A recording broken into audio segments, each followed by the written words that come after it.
오늘 함께 나눌 말씀은 사도행전 6장 1절에서 15절까지 말씀입니다. 사도행전 6장 1절에서 15절 말씀 우리 한 절씩 교독하겠습니다. 신약성경 196쪽입니다. 신약성경 196쪽 제가 먼저 읽도록 하겠습니다. 196쪽 사도행전 6장 1절에서 15절. 그때에 제자가 더 많아졌는데 헬라파 유대인들이 자기의 과부들이 매일의 구제에서 빠짐으로 히브리파 사람을 원망하니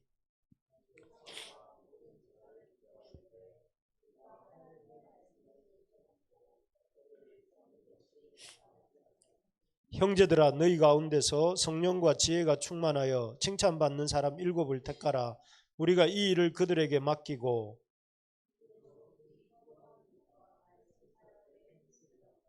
온 무리가 이 말을 기뻐하여 믿음과 성령이 충만한 사람 스데반과 또 빌립과 브로고로와 니가노르와 디몬과 바메나와 유대교에 입교했던 안디옥 사람 니골라를 택하여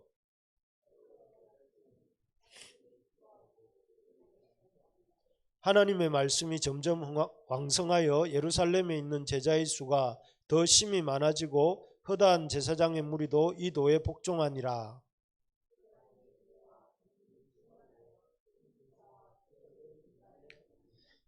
이른바 자유민들 즉 구레네인, 알렉산드리아인, 길리기아와 아시아에서 온 사람들의 회당에서 어떤 자들이 일어나 스데반과 더불어 논쟁할세.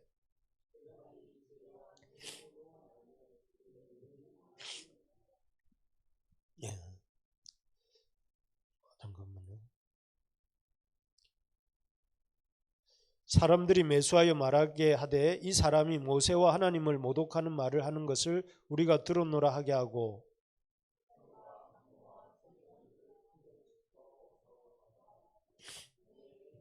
거짓 증인들을 세우니 이르되 이 사람이 이 거룩한 곳과 율법을 거슬러 말하기를 마지 아니하는도다.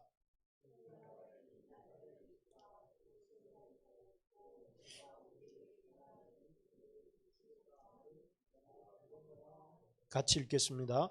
공회 중에 앉은 사람들이 다 스데반을 주목하여 보니 그 얼굴에 천사의 얼굴과 같더라. 아멘. 예, 오늘 신앙 성장의 열쇠 레지날드 모처럼 한번 읽어주세요. 네, 그 키입니다. 신앙에서 성장하는 열쇠가 무엇인가? 근데 여러분 이 짐승의 이름 모르시는 분은 없겠죠? 제발 타조라고 타조 그죠? 타조인데 그 타조의 어떤 습성 중에 위기 상황이 오면 이렇게 땅 속에다가 머리를 이렇게 넣는 이런 성향이 있다고 합니다. 이 땅 속에 넣는 이유가 뭐 최근에는 멀리서 오는 그 소리를 잘 듣기 위해서라고 하는 그 말도 있긴 한데 어쨌든 타조는 위기 상황이 오면 머리를 이렇게 땅 속에 넣고 그리고 상황을 이렇게 맞이하는 경향이 있습니다. 그런데 타조뿐만 아니라 사람들도 문제가 생기면 그 문제를 직면하기보다 회피하고 또 이렇게 피해 가려고 하는 경향이 있습니다. 그래서 이런 걸 가리켜서 이제 타조 증후군이라고 한다더라고요. 그래서 그런 타조 증후군이 있는데 이렇게 머리를 집어넣고 문제 상황을 외면하면 문제가 해결이 될까요? 해결이 안 되죠. 오히려 더 어려워지는데 제가 알고 지냈던 한 권사님이 계신데 그 권사님은 이제 50대 중반에 자기 몸이 여러 가지 증세가 좀 뭔가 안 좋다는 것을 아셨어요. 아셨는데도 불구하고 그분이 그전에도 건강검진을 거의 안 받으셨고 또 이렇게 그 이후에도 병원에 가면 뭔가 증세가 나타날까봐 염려하시면서 안 가셨어요. 계속. 그러다가 나중에 이 건강검진 결과 엄청 안 좋은 결과가 나오셔가지고 고생하시다가 고생하신 적이 있습니다.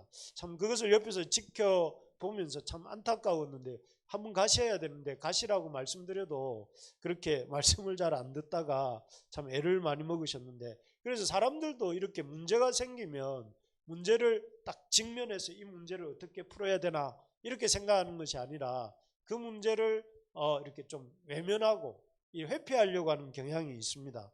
그래서 그런데 이런 문제들을 회피하고 또 외면하는 사람들이 아니라 이렇게 직면하는 사람들도 있습니다. 대표적인 사람들이 누굽니까? 의료인들이라고 할 수 있겠어요. 의료인들은 병원에 가면 우리가 아픈 데를 이렇게 바로 봐주고 의사나 간호사나 한의사나 제가 요즘 한 번씩 동경 한의원을 자주는 아니지만 한 번씩 갈 때가 있는데 보면 아픈 데를 꼭 물어보고 그 아픈 데다 침을 이렇게 놔주거든요.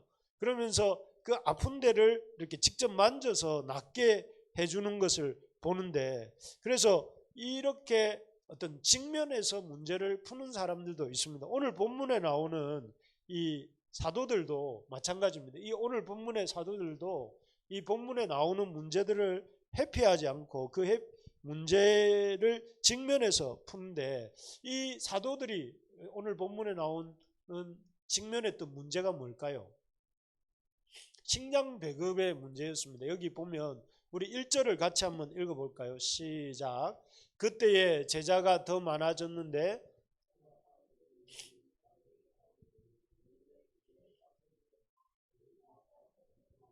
여기에 보면 헬라파 유대인들이라 하면 헬라 말을 쓰는 유대인들, 그러니까 당시에 그 유대가 이렇게 BC 586년에 유다가 망하면서 많은 유대인들이 세계 각지로 흩어졌잖아요. 그런 사람들을 디아스포라라고 해요. 그런 유대인들 중에 이제 노년에는 유대에서 보낼 작정으로 돌아온 유대인들이 이 예루살렘에는 많았다고 해요. 그래서 그들은 헬라 말을 쓰고 있었는데 사실은 그 먼 나라에 오래 살다가 돌아왔기 때문에 유대에 연고지가 없는 거죠. 친척도 없고 땅도 없고 일터도 없으니까 사실은 이들이 유일하게 의지하는 것은 교회였는데 교회에서 나누어 주는 그런 그 배급 매일의 구제로 이들은 이렇게 먹고 사는 그런 사람들이었어요. 그런데 이런 사람들이 어찌된 일인지 초대교회가 급성장하지 않습니까? 급성장하면서 이렇게 이 구제에 있어서 히브리 말을 쓰는 유대인들에 비해서 헬라 말을 쓰는 유대인들에게 구제가 빠지는 일이 생겨가지고 그들이 불평과 원망이 생기기 시작한 것입니다.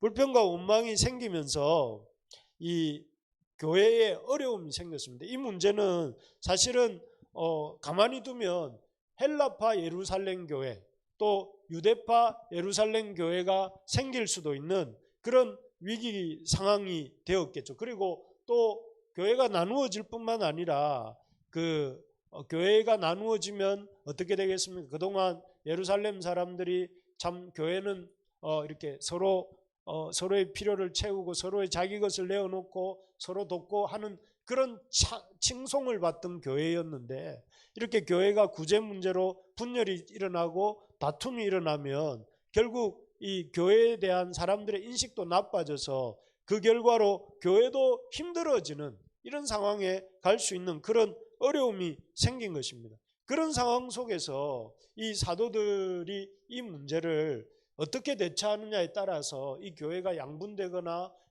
교회 성장세에 있던 교회가 안 그래도 지금 계속 문제들이 있었잖아요.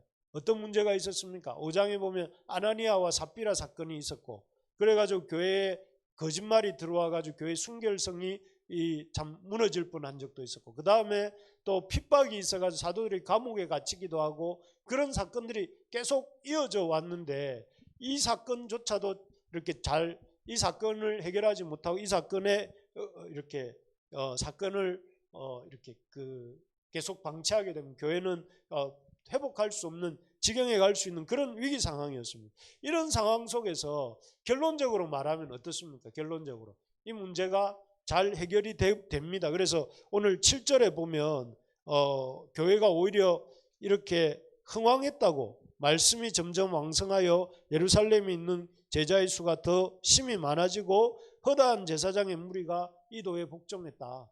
결론적으로 말하면 이 문제가 잘 해결이 됩니다. 해결이 되고 제자가 더 많아졌다고 하는데 도대체 어떻게 이 심각한 위기 상황을 대처했길래 사도들이 이 상황에서 이 문제가 이 문제로 인해서 교회는 어려움이 아니라 성장하는 기회가 됐는가 하는 것들을 한번 살펴보려고 하는데 이게 잘 안 되네요. 좀 자, 하나 넘겨주세요. 보면 그 사도들이 먼저 대처한 것은 한번 같이 읽어볼까요? 시작. 이 사도들은 이 문제에 대해 제가 오늘 상태가 조금 안 좋습니다. 이해해 주시고 여기 사도들은 이 문제에 대해서 우리 레지날드 한번 읽어보세요. 이 이슈에 대해서 concern about 사도들이 관심을 가졌다는 거예요. 불평 불만하는 그 헬라 말을 쓰는 그리스도인들이 불평 불만할 때에 야, 이게 왜 이렇게 불평이 많노?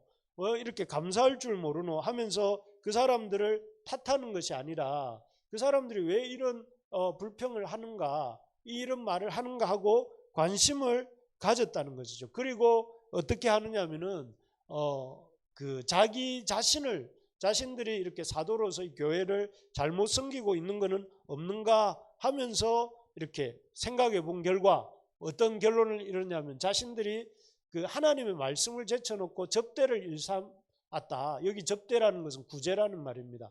그래서 자기가 원래 해야 될 일이 뭔가 하면은 하나님의 말씀을 가르치고 기도하는 일인데 그 일보다 자기가 교회가 늘어나면서 사도들이 더 힘썼던 일이 뭐냐면은 그런 구제에 힘썼다는 거예요. 그래서 자기 그 사람들에게 이렇게 말을 합니다.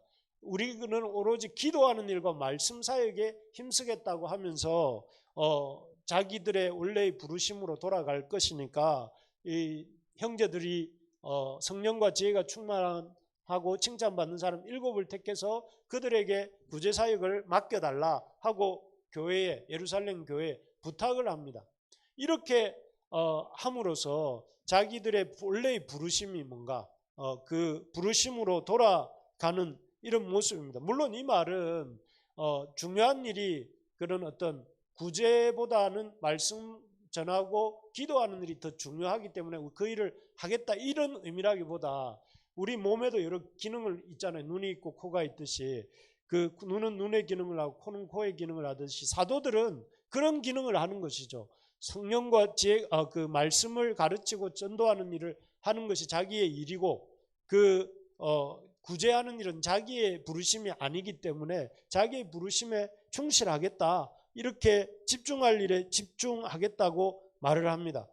그래서 그 결과 어떻게 됐을까요? 이렇게 해서 그 7명의 사람을 세우는데 그렇게 사람들을 세웠을 때 그 사람들에 의해서 구제 문제가 다시는 불평과 원망하는 일이 없어집니다.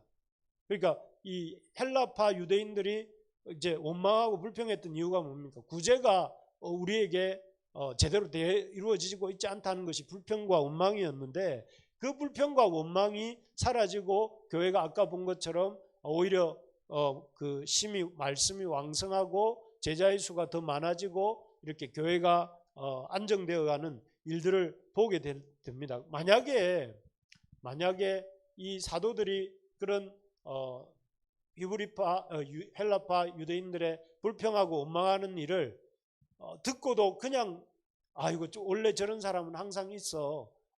왜 저렇게 불평 원망이 많아 하면서 무시하고 지나갔다면 어떻게 됐을까요? 그러면 문제는 아까 말씀드린 것처럼 예루살렘 이렇게 교회 중에도 이렇게 이 헬라파 예루살렘 교회가 생기고 또 이 유대파 히브리파 예루살렘 교회가 생기는 교회가 양분되는 결과가 왔을지도 모르죠. 그렇습니다. 이것을 보면서 우리가 깨닫게 되는 것은 공동체에 여러분 어떤 문제가 생길 때 어떻게 해야 될까요? 이왕이면 그런 문제가 교회에 대해서든지 또는 우리 삶에 어떤 문제가 생길 때 그 문제를 그냥 마음속에 꼭 담고 있으면서 그 문제에 대해서 이렇게 쌓아가는 것이 아니라 그 문제를 헬라파 이 유대인들이 그것을 비록 방식은 좀 이렇게 불평 원망의 방식이 아니라 사도들에게 찾아가서 건의하고 의논을 먼저 했더라면 더 좋았을 뻔한 것 같아요. 요즘 구제가 잘 안 이루어지고 있습니다. 사도님, 이 문제에 대해서 좀 조처를 해 주십시오. 저희가 이렇게 힘이 듭니다. 이렇게 말을 했더라면 더 좋았겠지만 어쨌든 그런 얘기를 했고, 또 반면에 사도들은 그 문제를 어떻게 했어요? 그런 너희들 좀 감사할 줄 알아 하면서 이렇게 무시한 것이 아니라 오히려 그 사도들의 그 문제를 듣고 자기들이 지금 자신들이 해야 될 일의 이상의 일을, 구제의 일을 자기가 하려고 했던 것을 이렇게 깨닫고 조정을 하는 것이잖아요. 그렇게 조정을 할 때에 결국 그런 얘기하고 또 이쪽에서 조정하고 하면서 그 문제가 해결이 되는 것을 우리가 보게 됩니다. 그래서 우리가 문제의 원인을 사도들이 결국은 교회에서 찾는 것이, 어떤 그 불평하는 사람들에게서 찾는 것이 아니라 우리 자신들이 해야 될 일을 놓치고 있는 것은 없는가 하면서 이렇게 그것을 풀어갔다는 것이죠. 그래서 우리가 생각해 봐야 될 것이, 우리 삶에 어떤 문제가 있을 때에 그 문제를 쌓아두지 말고 관심을 가져야 된다는 것이죠. 그 문제가 내가 이 인간관계에 어떤 어려움이 있고 교회 생활에 어떤 어려움이 있다 할 때에 그 인간관계에 있는 어려움이나 또 그런 교회 생활에 있는 어려움들을 쌓아놓고 그걸 어떤 불평과 원망으로 얘기하기 전에 먼저 이렇게 그 문제에 대해서 말을 하고, 또 그 말을 누군가가 할 때에 듣는 사람의 입장에서는, 교회에서 입장에서는 그 말을 하는 사람을 무시하고 또 그 말을 하는 사람을 아주 이렇게 그 어떤 이 모른 척 할 것이 아니라 적극적으로 반응을 해주고 그 얘기를 들어서 풀어줄 때에 그것이 오히려 교회가 성장하는 기회가 되고 교회가 자라가는 그런 시작이 될 수 있다는 것이죠. 그래서 여러분, 어떤 어려운 점들이 혹시라도 교회 생활하는 중에 지체들 간에 또 아니면 교회에 대해서 그런 어렵고 힘들어하는 부분들이 있다면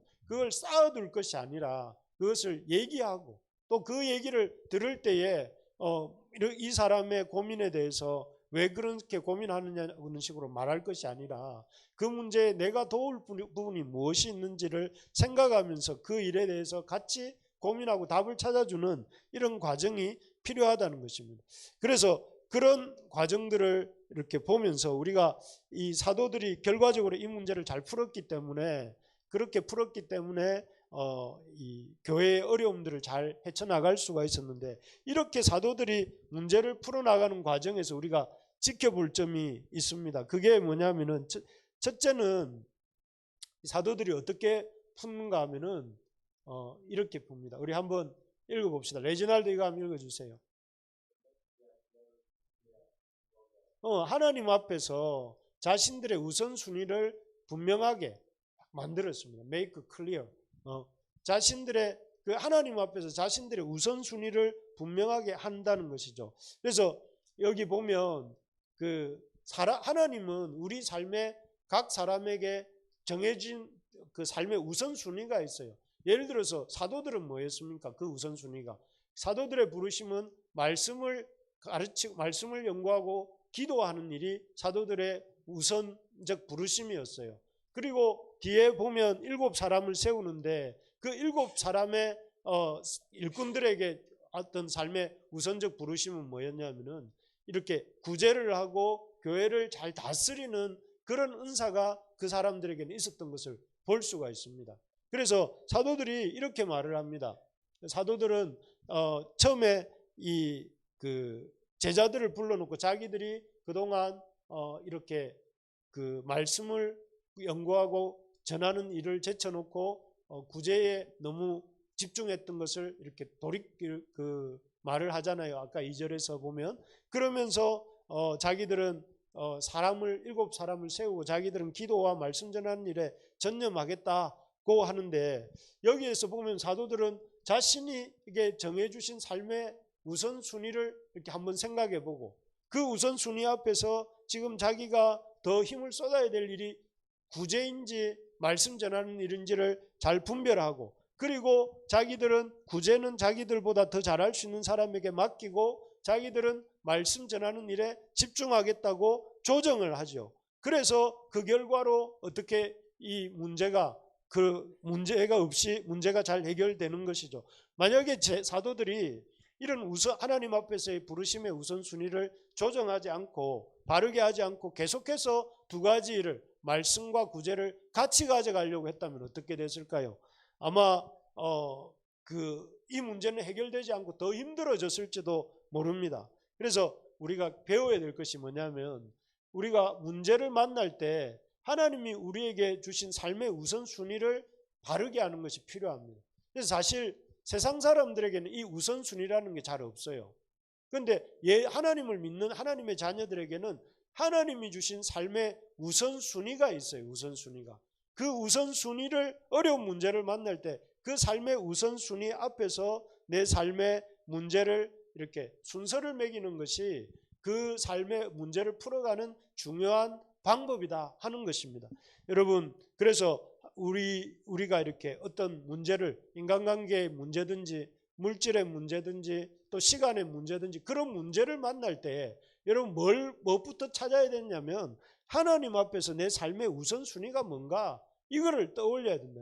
내 하나님 앞에서 내가 살아가고 있는 삶의 우선순위가 하나님 우리에게 정해 주셨어요. 하나님 너희들 삶에서 가장 중요하게 생각해야 될 게 뭐냐? 하나님을 예배하는 예배자로서 살아야 된다. 그래서 하나님이 우리를 만드신 목적이 무엇입니까? 하나님을 예배하는 것이잖아요. 예배하는 것. 두 번째 우리에게 주신 사명이 뭡니까? 말씀, 바이블 러버. 하나님 말씀을 사랑하는 사람. 우리가 어떤 사람으로 지었냐면은 여호수아에게도 그러셨고 시편 1편에서도 그러시지만 하나님이 그 백성들에게 요구하는 첫 번째 요구 조건이 뭐냐면 하나님의 말씀을 묵상하고 그 가운데 기록한 대로 지켜 행하는 삶을 사는 사람. 그래서 하나님의 말씀을 사랑하는 사람으로 살아가라는 것. 세 번째가 뭡니까? 너희가 예수님 마지막 지상 명령이 뭐였죠? 너희는 가서 모든 족속으로 제자를 삼아 이렇게 말씀하시죠. 제자가 되고 제자를 삼는 일, 이게 우리 삶의 우선순위죠. 그리고 마지막 네 번째, 이게 앞의 명령과 겹쳐지지만 선교적 미셔너리로 사는 거죠. 우리는 세상에 파송받은 예수님의 미셔너리들이에요. 선교자들이라는 거죠. 그래서 요 네 가지 기준이 사실은 우리의 삶에 중요한 어떤 그 문제가 생겼을 때 우리가 이렇게 붙잡아야 될 삶의 기준이기도 하고, 제가 우리 부르심의 가족들에게 이렇게 이런 삶이 되시라고 이렇게 늘 저의 힘 닿는 대로 여러분들에게 이렇게 말씀드리고 있는 그런 것입니다. 우리 한번 읽어볼까요? 시작. 예배자, 말씀을 사랑하는 사람, 제자, 보냄을 받은 사람, 이렇게 살아야 된다는 것이죠. 그래서 여러분 어떤 문제가 생길 때마다 이 기준으로 한번 판단해 보시기 바랍니다. 이 일이 이렇게 하는 것이 하나님을 예배하는 일에 도움이 되는가? 이렇게 하는 것이 하나님을 섬기는, 하나님을 예배하는 일에 도움이 되는가? 그리고 이 일이 하나님 말씀을 읽고 말씀을 묵상하는 데 도움이 되는가? 그리고 이 일이 제자를 삼는 삶을 사는 것과 연관이 있는가? 이 일이 하나님이 나를 이 땅에 보내신 목적과 선교적 목적을 이루는 일인가? 이렇게 평가를 해보면 아마 우리의 문제들이 그 온유월에 아이스크림 녹듯이 다 녹아버리겠죠. 그 뜨거운 여름에 아이스크림 놔두면 순식간에 녹듯이 문제들이 그래서 크리스찬에게 가장 큰 무기가 뭐냐면 우선순위입니다. 이런 우선순위가 있다는 거예요. 세상에는 사람들이 이런 우선순위가 없어요. 그냥 하고 싶은 대로 살고 하고 싶지 않으면 안 하는 것이 우선순위지만 우리는 분명한 이런 삶의 우선순위가 있기 때문에 그 우선순위, 예배, 그 다음에 말씀, 그리고 우리가 제자가 되고 제자 삼는 삶을 사는 것, 그리고 보냄을 받은 사람으로서 살아가는 이런 것들이 필요하다는 것입니다. 그래서 사도들도 이 삶의 우선순위를 분명히 함으로 자기 삶의 문제를 풀어갔다는 것이죠. 두 번째로 보면 이 사도들이 문제를 풀어가는 과정에서 이렇게 우리가 배울 점이 뭐냐면은 우리 한번 읽어볼까요? 레지날드 한번 읽어주세요.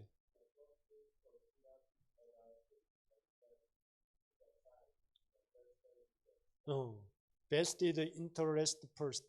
그들의 기득권을 이렇게 put aside, 옆에 놓고 먼저 그 each other position, 서로의 이 형편을 고려했다는 거죠.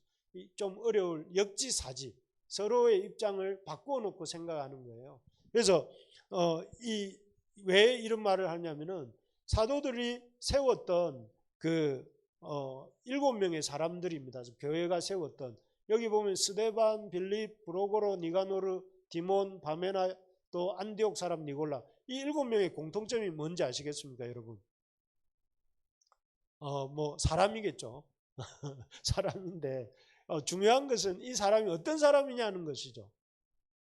헬라파 사람, 헬라인들 역시 어쨌든 이 7명이 다 헬라파 유대. 우리가 생각해 볼 때 좀 헬라파 사람들이 지금 불평 원망을 하고 있으니까 한 5명 정도 헬라파 세우고 2명 정도 히브리파 세워도 괜찮을 것 같은데 7명을 전부 다 헬라파로 세우고 그 사람들에게 재정권을 주고 구제하는 일을 하도록 이렇게 그 힘을 실어준 것이죠. 그럴 때 문제가 완전히 수면 아래로 깔아앉습니다. 헬라파 사람들이 더 이상 불평 원망할 수가 없는 것이, 지금은 누가 이렇게 그 재정권을 갖고 있냐면 헬라파 유대인들이 다 이렇게 재정권을 갖고 자신들을 먼저 배려해 주니까 더 이상 교회의 이 구제 문제로 인해서 불평하는 일이 이렇게 6장 이후에 나오지 않아요. 그래서 특히나 이 중에서도 스데반 잘 아시죠? 스데반은 다음 주에 보게 되겠지만 스데반은 구제만 잘했던 게 아니에요. 구제만 잘한 것이 아니라 스데반은 설교와 전도도 탁월하게 합니다. 그리고 빌립 아시죠?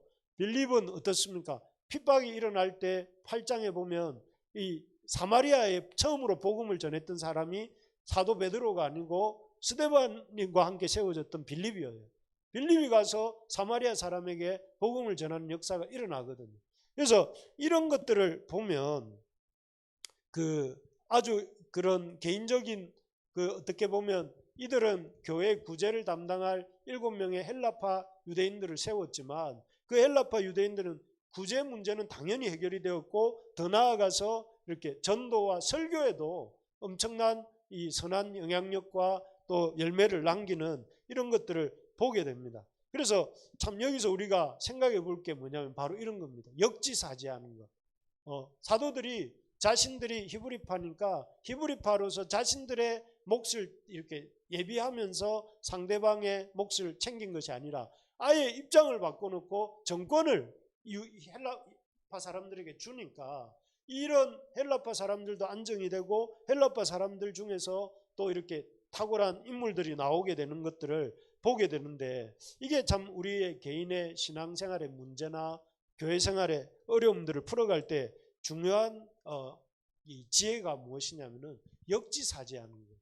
내 입장에서가 아니라 상대방의 입장에서 그 문제를 생각하는 마음을 갖는 것이 중요합니다. 그래서 그 상대방의 입장을 먼저 생각하면서, 이게 참 요즘 상상력이 너무 결핍되어서 우리가 상대방의 입장을 내가 이렇게 행동하면 저 사람이 어떻게 될까를 잘 생각하지 못하는 것 같습니다. 그래서 늘 생각은 자기 생각만 하지 상상력을 더해서 저 사람이 내가 이 말을 하고 이 행동을 하고 이렇게 대처했을 때 저 사람이 어떤 마음을 갖게 되고 생각을 하게 되고 어려움을 겪게 될지 또 도움을 받게 될, 이런 생각을 잘 못하는 거예요. 그런 의미에서 여러분 상상력을 좀 키워야 됩니다.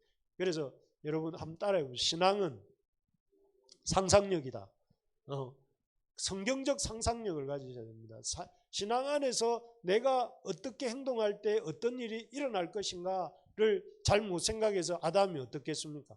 아담이 그 선악과를 따먹을 때도 내가 이 일을 하면 어떤 결과가 올지를 조금만 더 생각했더라면 최선의 선택을 잘할 수 있었을 텐데 그런 거죠. 그래서 결국은 이런 서로의 입장을 먼저 생각하고 내 권리 주장을 좀 내려놓고 그렇게 할 때에 예루살렘 교회도 문제가 이렇게 해결되고 더 나아가서 사마리아와 더 나아가서 안디옥 교회까지도 복음이 전해지는 그런 결과가 이렇게 생기는 그런 일들이 이 속에서 시작되죠. 그렇습니다. 예수님의 성육신도 그렇지 않습니까? 예수님의 성육신의 이 모습에서도 그 역지사지하시는 거죠. 예수님은 얼마든지 위에서 우리의 형편을 헤아리시고 또 도움을 주실 수도 있겠지만 그러지 않으시고 예수님도 이 땅에 오셔서 자기 우리의 몸을 입으시고 우리가 겪을 수 있는 이런 모든 것들을 대신 겪으심으로써 역지사지하심으로써 우리의 죄 문제를 십자가에 달려 죽으시기까지 하시면서 해결해 주시는 것을 볼 수가 있습니다. 그래서 우리가 이걸 연습해야 됩니다. 라와 이거 한번 읽어주세요.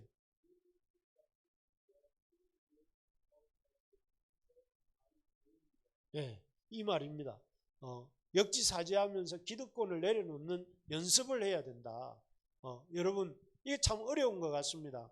중요한 것은 우리다, 나 자신이다라고 말하는 이 시대 문화 속에서 물론 나는 중요하죠. 중요한데 내가 더 중요하다면, 내가 더 잘 되는 길이 상대방을 위하는 길이라는 것을 깨닫는다면 참 그게 얼마나 이 시대 속에 살지만 이 시대를 뛰어넘어서 선한 영향력을 끼칠 수 있는 길인지 모릅니다. 그래서 여러분 항상 나를 위하는 길이 나를 위하는 길이 아니고 남을 위하는 길이 나를 위하는 길이라는 것을 우리 믿는 사람들이 좀 깨닫기를 소망합니다.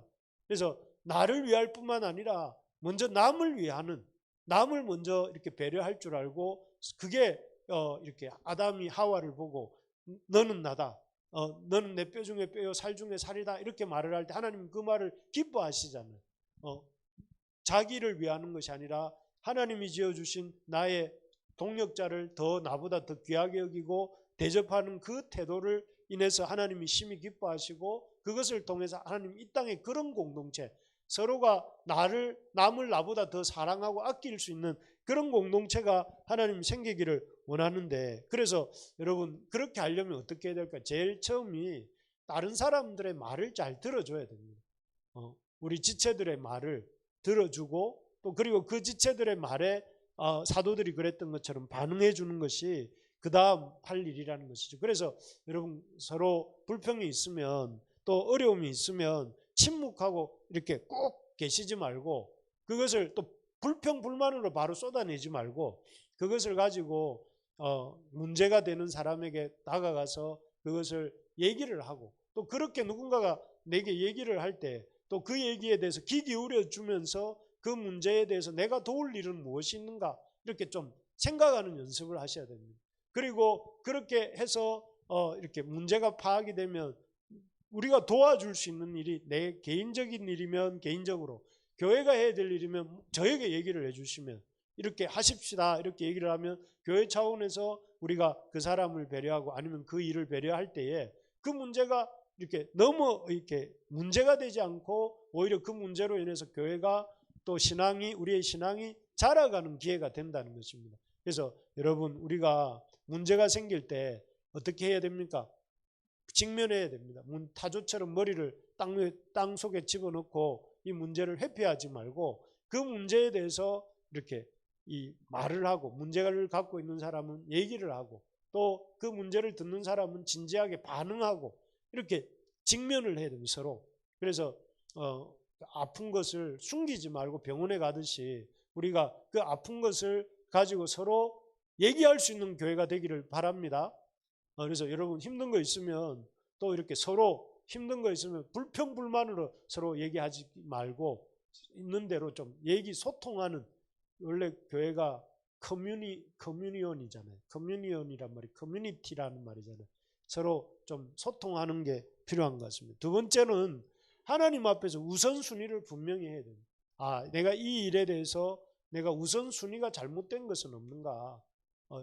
나의 삶에 이 문제로 인해서 문제가 생긴 원인이 내 삶의 우선순위가 잘못돼서 그런 것은 없는지 돌아보고, 세 번째로는 그 문제에 대해서 좀 이렇게 역지사지하면서 그 문제 앞에서 내가 나의 기득권을 내려놓고 또 그 사람을 도울 일은 없는지, 그 사람을 배려해 줄 일은 없는지 해나갈 때에 우리의 문제가 오히려 뭐가 되겠습니까? 신앙 성장의 열쇠가 된다는 것이죠. 사실 성장이라는 것은 문제를 극복해 나갈 때 이루어지는 것이 성장입니다.